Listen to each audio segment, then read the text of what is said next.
My wife locked me out of our own apartment because she was on an important call. I walked away instead of fighting. The next day, when the neighbors confronted her in front of everyone, she completely lost it. And that's when I realized I was done. Hey, Reddit! My wife decided privacy meant locking me out of our own apartment. Yeah, chain latch and all. I thought it was a one-time lapse. Turns out it wasn't just that. Before I get to how that blew up, let me start from the beginning. My name's Mark. I'm 36, work in IT for a small logistics company, and live in a regular apartment building on the east side. Nothing fancy, but it's quiet and affordable. I've been married to my wife, Jenna, for 5 years. We used to get along easily, but lately it feels like we share a space, not a life. Thursday started like any other day. I stopped at the grocery store after work for milk, chicken, and some frozen dinners. The sun was setting when I got home, and I was tired, hungry, and just wanted to sit down. I reached our apartment door, balanced the bags, turned the key, and the door stopped an inch open. The chain was latched from the inside. At first, I thought she'd forgotten I was coming home. I knocked lightly. Hey, it's me. Her voice came through the door, calm but cold. I'm on an important call. Can you wait outside a few minutes? I blinked. Wait outside? I've got groceries here. I just need privacy, she said. It won't be long. Privacy. From me. I set the bags down, confused. We've had arguments before, but she'd never locked me out. The hallway light above me buzzed and flickered, the kind of thing you stop noticing until you have to stand under it. The air smelled like someone's dinner, and the building's usual mix of detergent and dust. Through the door, I could hear her voice. Steady, professional, the tone she used when she wanted to sound impressive. Then she laughed softly at something the person said. That laugh stuck with me. I knocked again. Jenna, can I just drop the groceries in the kitchen? I said I'll be done soon, she replied, already irritated. So I waited. 5 minutes passed. Then 10. I leaned on the wall, scrolled my phone, tried not to look like a guy literally locked out of his own place. The elevator dinged. A dog barked somewhere. The bag handles cut into my fingers. 15 minutes. The milk was warming up. I set the bags down again and rubbed my neck, staring at the little sliver of light under the door. That's when someone spoke behind me. Everything okay over there? It was the woman from across the hall. Samantha, I think. We'd only talked a few times in passing. She was holding a gym bag, earbuds around her neck. Yeah, I said quickly. Just locked out. My wife's on a call. She raised an eyebrow. Oh, that's different. Want to wait in here? I've got fresh coffee. I hesitated, glancing at my door. Nah, she said it'll be a few minutes. Samantha smiled a little. All right, door's open if you change your mind. She went inside, leaving her door slightly open. Warm light spilled into the hallway, and the smell of coffee drifted out. I hadn't realized how cold and stale the air was where I was standing until then. I turned back to my own door. Still locked. Still her muffled voice on the other side. I sighed. I wasn't angry yet, just unsettled.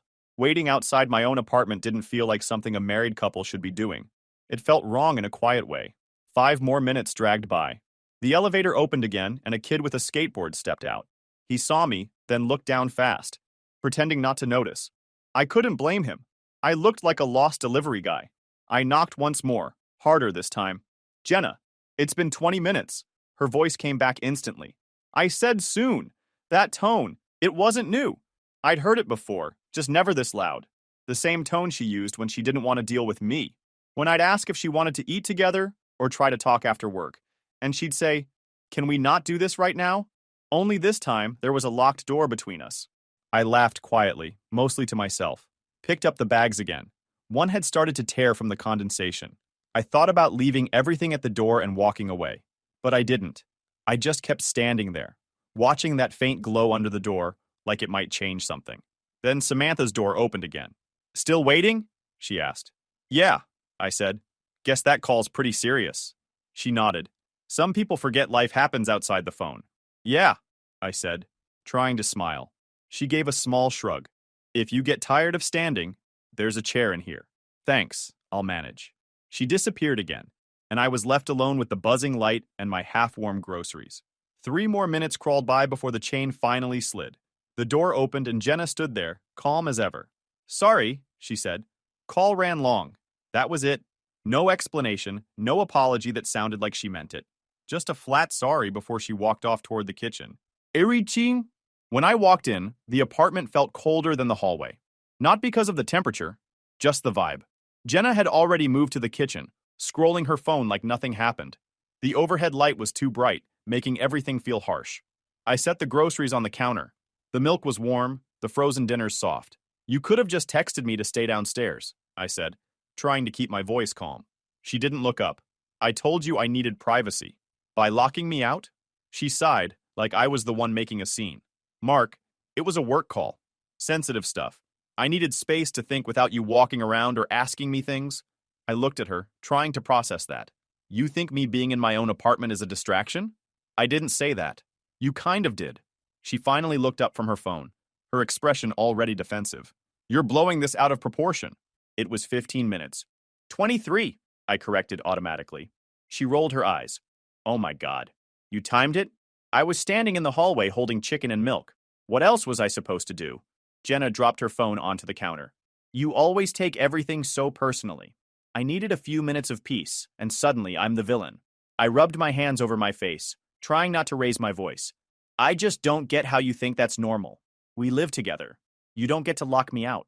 She crossed her arms. You're making it sound worse than it is. It's not like I threw you out. The worst part was she really believed that was a reasonable explanation. I looked around the kitchen. Clean, organized, lifeless. It didn't even feel like home anymore. There was a time when this same space had been our favorite part of the apartment. I remembered the night we moved in. No furniture, just pizza boxes on the floor, and a half-inflated air mattress. We'd eaten cold pizza at midnight and laughed about how grown-up we felt signing our first lease together. Back then, the place had warmth. Now, even the hum of the fridge sounded like it was trying not to make noise. Look, she said, softer now, but still annoyed. I'm sorry if it upset you, but it's not a big deal. Can we not turn this into something? That's what she always said when she wanted to avoid accountability. Can we not turn this into something? Before I could answer, my phone buzzed on the counter. A message preview popped up from the building WhatsApp group. The name flashed, Building Residents. I ignored it at first, but it pinged again. And again. Jenna glanced at it. Probably another notice about trash schedules. Yeah, I said, distracted. But before I could check it, there was a soft knock at the door. Jenna frowned. Who's that? I walked over and opened it. Standing there was Samantha, holding one of the grocery bags I'd apparently left outside. Hey, she said. You forgot this. I blinked, realizing I really had left it behind. Oh, thanks. I didn't even notice. I'd missed one in the hall. She smiled, casual and kind. No problem. Figured you'd want your stuff before someone's kid grabbed it. Before I could respond, Jenna appeared behind me. Her tone shifted instantly. We're fine, thanks, she said, stepping a little too close to me, like she needed to prove something. Samantha nodded slowly, still smiling but polite about it. All right, have a good night. I gave her a quick, awkward smile. Yeah, you too. Thanks again. When I closed the door, I could feel Jenna's eyes on me. You two seem friendly. I turned toward her. She was just bringing me a bag I left outside. Sure, Jenna said flatly, walking back to the counter. You're seriously mad about that? She shrugged. I'm not mad. Just saying, maybe don't give the neighbors a reason to think our marriage is falling apart. I laughed once, out of disbelief. You locked me out of the apartment. I think they already got the memo. Her jaw tightened. You're impossible sometimes. I didn't answer. I picked up my phone again and finally checked the WhatsApp messages. The first few were normal. Someone asking about a lost package, another complaining about the elevator smell. Then one from Mrs. Chen 3B. Can whoever's in 4B please keep it down during calls? We can hear everything through the walls. A few others chimed in, agreeing. My stomach dropped a little. Jenna had been on loudspeaker again, probably pacing around while talking. I showed her the screen. You're literally on the group chat. She squinted at it, unimpressed. So what? People are so dramatic. It's an apartment, not a library. Yeah, but maybe you shouldn't be yelling on your calls. I wasn't yelling. They're exaggerating. The phone buzzed again. Another message. This one from Samantha. Not trying to stir things up, but it's been pretty loud lately. Maybe sound carries more at night? Jenna saw the name pop up and immediately shot me a look. Oh, of course she's involved. She's just being honest, I said. She turned away, shaking her head. I don't want to talk about this anymore. And just like that, she walked off toward the bedroom, leaving me standing there in the kitchen surrounded by groceries that were half spoiled and an apartment that didn't feel like mine anymore. I glanced at the WhatsApp messages again, scrolling through the thread of polite complaints. At the bottom, someone wrote, "It's not a big deal. Maybe just be mindful next time." That word again, mindful. Everyone kept using it like it solved everything. I set the phone down, grabbed the bag Samantha had returned, and put the groceries away in silence. The light still felt too bright, and the air still felt cold. For a long minute, I just stood there, thinking about how something as small as a lock chain could say so much about what was left of a marriage. On that night, the apartment was quiet, except for Jenna typing on her laptop. I sat on the couch, the TV muted, staring at the light from the screen. The group chat notifications hadn't stopped all evening. I'd ignored them while she was in the kitchen, but when she disappeared into the bedroom, I finally opened it again. At first, it was the usual stuff. Someone lost a package, another person asking about parking. Then someone uploaded a short audio clip, only 10 seconds. But I didn't need longer. The voice was muffled, yet I could tell it was Jenna, that clipped, confident tone she used when trying to sound in charge. Then Jenna's name popped up in the chat. This is ridiculous. I was on a professional call. Some people are just too sensitive. A pause. Then another message from her. If there's a problem, talk to management instead of gossiping in a group chat. I closed my eyes. She couldn't help herself. Always had to be right. Mrs. Chen replied calmly, no one's gossiping. We all work too, just asking to keep it down after 9 p.m. It's in the lease. Then George from 5C chimed in, not trying to start anything, but this isn't the first time. The walls are thin. No one said anything for a while. Then Jenna came back with, maybe if people focused on their own lives, they wouldn't notice mine so much. The chat went silent after that. I sighed and set my phone down, but it buzzed again. A private message this time. Samantha. Hey, sorry to bother. Thought you'd want to see this before the uploader takes it down. Stuff like that doesn't stay up long. People panic and pull posts once the chat reacts. She sent screenshots of the thread, including older messages from the week before. Complaints about arguing, slamming doors, and late-night calls. Then another message from her. Didn't mean to get involved, but you should know what's being said. I read them twice. Embarrassed, but also relieved. At least I wasn't imagining things. Other people had noticed the tension that filled our walls. I typed back, thanks, I'll handle it. Jenna's voice cut through from the kitchen. Who keeps messaging you this late? People from the building, I said. She gave a short laugh. Let me guess. More complaints? Something like that. She crossed her arms. People are so petty. I work from home like everyone else. God forbid I talk during a meeting. They said it's been happening at night, I said. Oh, please, she said, rolling her eyes. They're exaggerating. You can barely hear me from here. I heard the clip, I said quietly. That got her attention. Clip? Someone posted a recording. Through the wall, probably by accident. She frowned. That's invasive. They can't just record people. They didn't do it on purpose, Jenna. It's noise. She shook her head, pacing now. Unbelievable. You know what's worse? You defending them. It's like you want to make me the bad guy. I'm not defending anyone. I'm saying maybe they have a point. I'm done talking about this, she said, picking up her laptop and walking off. The bedroom door closed. Not slammed, but final. I sat there staring at the frozen TV screen. The apartment felt too still, too small. I picked up my phone again and scrolled through the screenshots Samantha had sent. The messages stretched back 2 weeks. 4B again. Same time, same noise. Maybe they're fighting. I hadn't even realized how often it happened. I'd probably been sitting right here with my headphones on while she paced and shouted through her important calls. I opened the main chat again. The last message was from the super. Please remember, quiet hours start at 9 p.m. Thanks, everyone. Short, polite, but directed straight at us. For a second, I thought about showing Jenna everything, but I knew how it would go. She'd dismiss it, twist it, and we'd fight until midnight. So I didn't. I leaned back into the couch. The fridge hummed. A car passed outside. The only other sound was her voice again, faint through the bedroom wall. Softer this time, but still constant. I scrolled to the private chat with Samantha. Her last message sat there. Simple. Don't let her make you think you're crazy. I stared at it for a long moment before the screen dimmed. The reflection staring back didn't look angry, just tired. Tired of pretending that this was normal. I turned off the TV, sat in the dark, and listened to Jenna's voice bleeding through the wall, realizing I couldn't even tell if she was on a work call or just talking to someone who actually listened. The next few days felt off in that quiet, overly polite way couples get after a fight.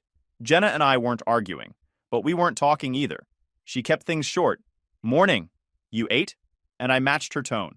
The air in the apartment felt heavy, like even small noises. Cutlery, the fridge, footsteps were too loud. By the following Thursday, the tension had built into something you could practically hear. I got home earlier than usual, hoping maybe we'd eat together, maybe talk. The apartment lights were on, but the place felt empty. I dropped my keys on the counter and heard her voice coming from the living room, soft at first, then laughing. I stopped in the hallway. She was on a video call. Her laptop faced the couch, camera angled toward her, but she didn't see me standing there. Her whole face looked different, smiling, relaxed, alive in a way I hadn't seen in a long time. "Yeah," she said, laughing again. "You're terrible." "Stop," a man's voice replied, faint but clear enough to tell it wasn't one of her coworkers. Something about the sound, easy, familiar, made my stomach tighten. I didn't want to eavesdrop, but it wasn't exactly private if she was laughing loud enough to echo off the walls. I cleared my throat as I stepped into the room. Her smile vanished instantly. She shut the laptop halfway, hands hovering like she wasn't sure what to do. "Hey," she said too quickly. "You're home early." "Yeah," I said. "Who were you talking to?" She blinked, too slow to hide her nerves. "Just a coworker from the marketing team. We were going over next week's campaign. Sounded fun for a work call." Her jaw tightened. "We were done with work stuff. He just stayed on for a minute." "Right." I nodded. "Didn't realize you two joked like that." "Mark, don't start," she said. "You always assume the worst." "I didn't assume anything. I just walked in." "You're twisting this into something it's not." "I didn't twist anything, Jenna.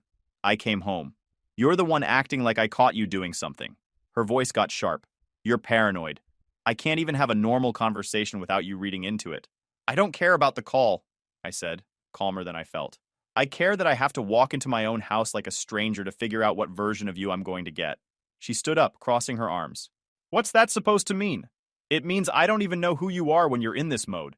Angry, defensive, secretive. I've been trying to talk to you for months and all I get is a wall." She scoffed. "Here we go again." "No," I said. "Not again. I'm not doing this tonight." Her voice rose. "So you're just walking away?" "Yeah," I said, grabbing my jacket, "before it turns into another argument where nobody listens." I didn't slam the door when I left, but I didn't close it quietly either. Outside, the air was cooler than I expected. The streetlights flickered on, casting long shadows across the sidewalk. Then I went up to the roof to think. The air was cold enough to wake me up, sharp and clean, compared to the stale quiet of the apartment. I leaned on the railing, looking out at the city lights. From up there, everything looked smaller, quieter. It helped put things in order. The elevator door opened behind me a few minutes later, and I heard footsteps. Samantha walked over, holding 2 cans of soda. "Didn't take you for the rooftop type," she said, handing me one. "Needed somewhere to breathe," I said. This seemed higher than pacing the hallway. She smiled. "Fair." She leaned on the railing beside me, hair shifting in the wind. "Rough night?" I opened the can. "Not rough. Just clear." "Clear?" "Yeah," I said. I've been giving Jenna too much room to act like I'm the problem. Tonight made it obvious. She can laugh with some guy on video, but if I ask who it is, suddenly I'm paranoid. That's not a partnership. That's a performance. Samantha nodded slowly. "So, what are you going to do about it?" "I'm not going to argue anymore," I said. "I've been trying to fix something she doesn't even think is broken. I'm done fighting for someone who keeps locking me out, literally or emotionally." She didn't say anything right away, just nodded again, thoughtful. "That's solid," she said finally. "Most people spend years figuring that out." I shrugged. "Took me long enough. I used to think patience was strength. Turns out it just teaches people how much you'll tolerate." "True."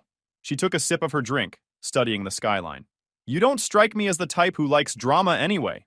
"I don't, but I've been living in it." For a while, neither of us spoke. The city hummed beneath us.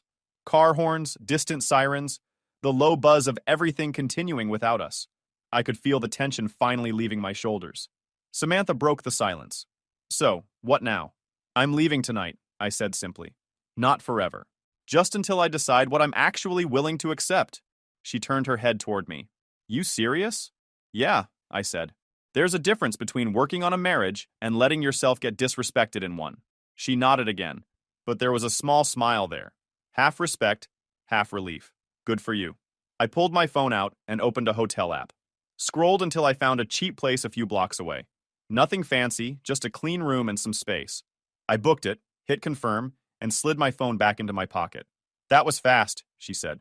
"Decision's been waiting to happen. Just needed a push." She tapped her can against mine. "To better decisions, then." I smiled a little and tapped back.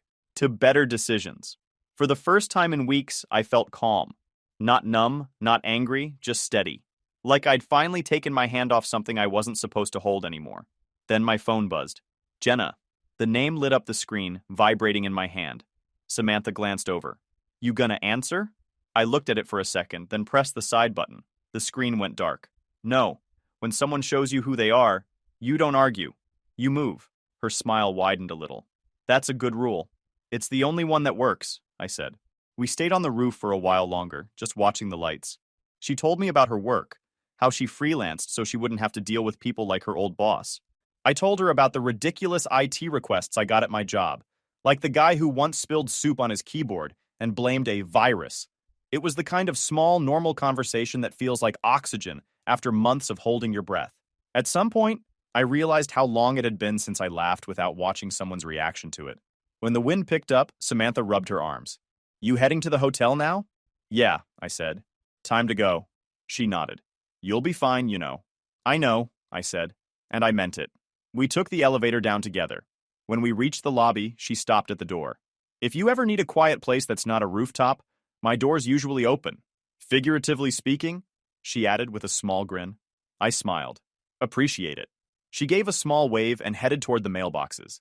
I stepped out onto the street. The night was cooler now, steady wind pushing at my jacket. The city noise sounded different, less like chaos, more like background music.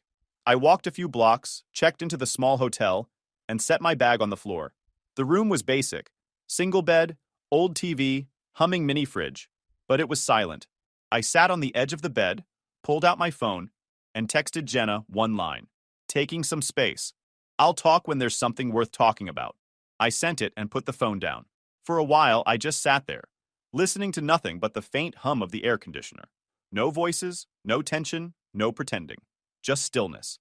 And for the first time in a long time, that silence didn't feel empty. It felt earned.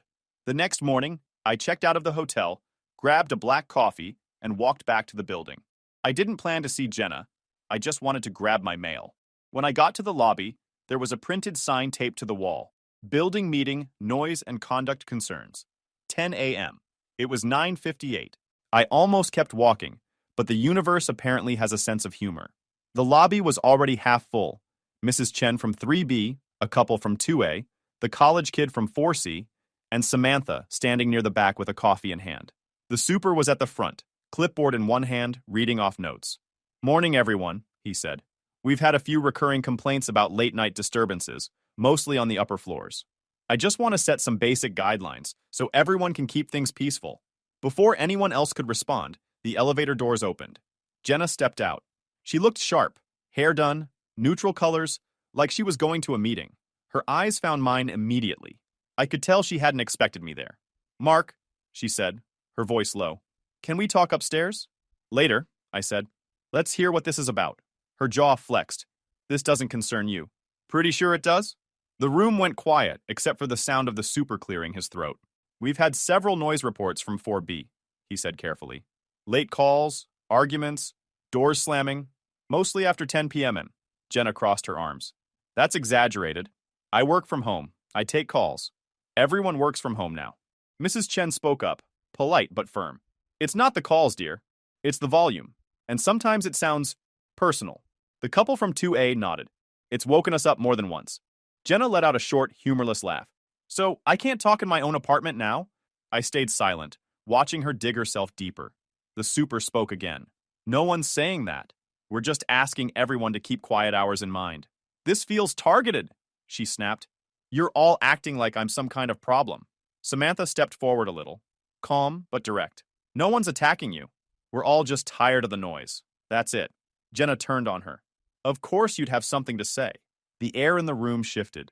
Samantha didn't rise to it. She just looked at her evenly. I'm saying what everyone else is thinking. You've been loud, Jenna. It's not personal, it's just reality. Jenna's voice got sharper. Maybe everyone should stop listening through walls. That's when I finally spoke. That's not the issue, Jenna. She turned to me. Then what is it, Mark? You've been silent for days, and now you want to play the victim? I met her eyes, calm. The issue is respect. You talk to everyone like they're a problem, including me. This isn't about the walls. It's about how you treat people on the other side of them. She scoffed. Oh, so now you're some kind of saint? No, I said. I just stopped pretending this is normal. She crossed her arms tighter. And what?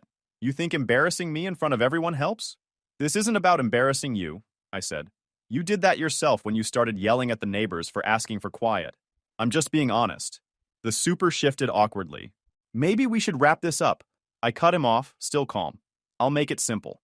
Jenna, I'm taking more time away. Not to punish you, not to make a scene, just because I won't live like this anymore. Her eyes flashed. You're really walking away? I already did, I said.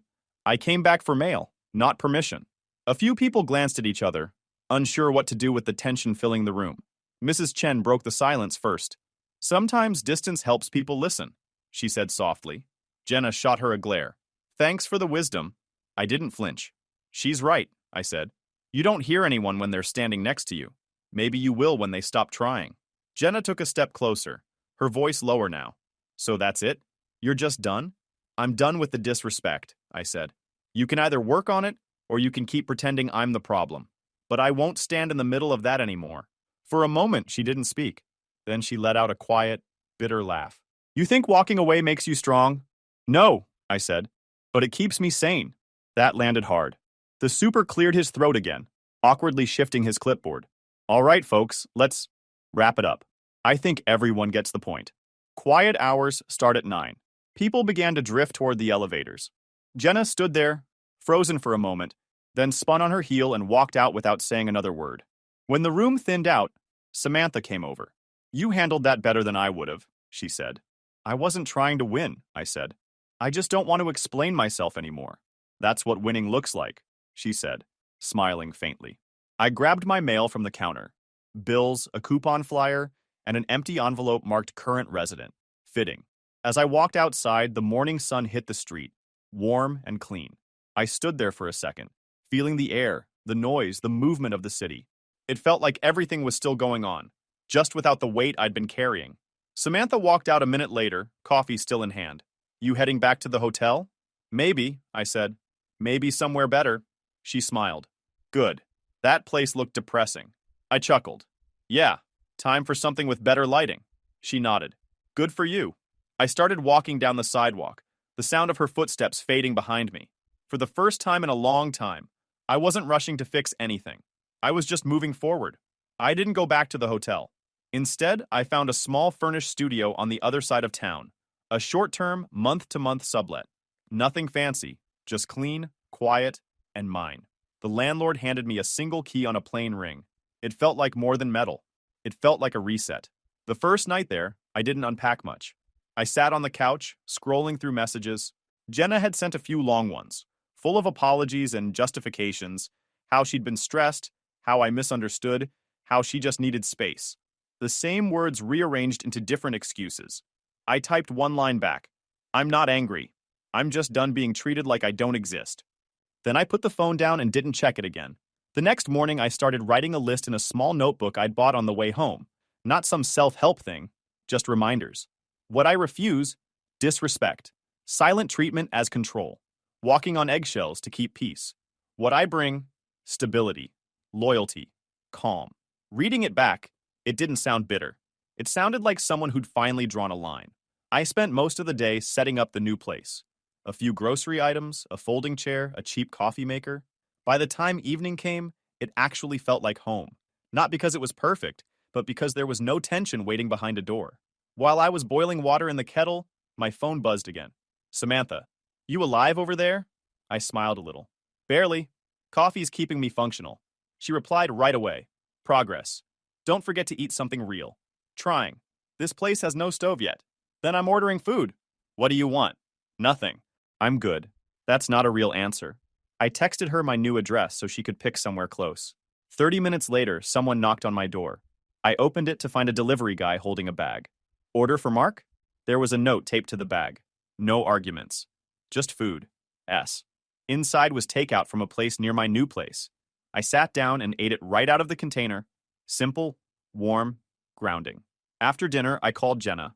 Not to fight, but to make things official. She picked up on the second ring. Mark, she said, voice tired. Thank God. I thought, don't. I said gently. I'm not calling to rehash. I just want to be clear about where things stand. She went quiet. I've been thinking a lot, I said, about respect, about how we stopped giving it to each other. I can't go back to pretending that's okay. Her tone softened. So, what are you saying? I'm saying I'm taking real time apart. No check-ins, no half-fixes, no pretending it's fine because it's familiar. If you want this to work, it has to start from scratch. No more power games. Mark, she said, voice breaking slightly, you're really walking away? I didn't raise my voice. I already did.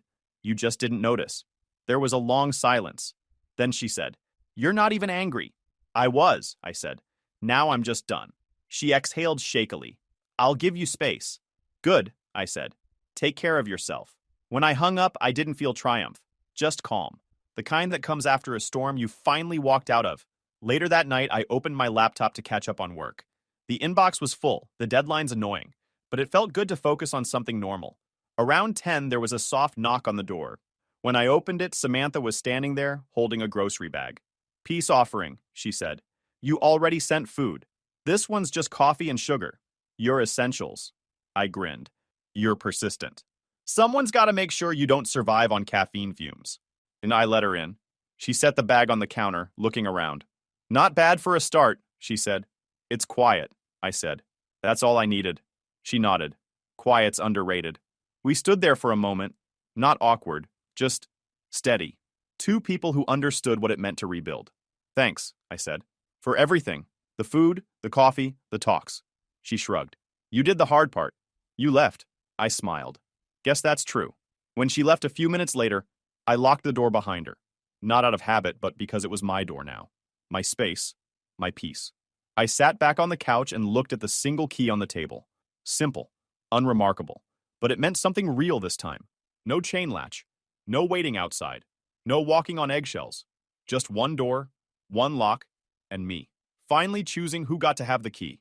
6 months passed faster than I expected. Life didn't fall apart. It settled. The studio became a real home. A couch, a table that didn't wobble, and a stubborn plant that refused to die. I kept renewing the sublet. Work improved, and I stopped checking my phone every time it buzzed. Jenna texted for a few weeks. Apologies, promises, excuses. I never replied, and eventually she stopped trying. Mrs. Chen said the walls were quieter. One evening, I ran into Samantha near the train station, paint on her hands from a mural gig, and that same calm smile. Still surviving without my coffee deliveries? She teased. Barely, I said. She laughed. Good. Means you're still human. We got coffee, caught up, talked about work, life, her cat. When she asked how I'd been, I told her the truth. Better, not perfect, but better. She smiled. You look it. That night, walking home, I passed buildings that looked like my old one. For a second, I pictured myself standing outside that locked door. I didn't feel angry anymore, just grateful I'd left. Back in my studio, I dropped my keys on the counter.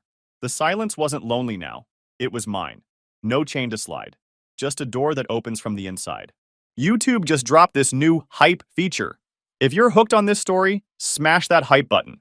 It tells YouTube this video deserves to blow up, and it keeps even crazier stories coming your way.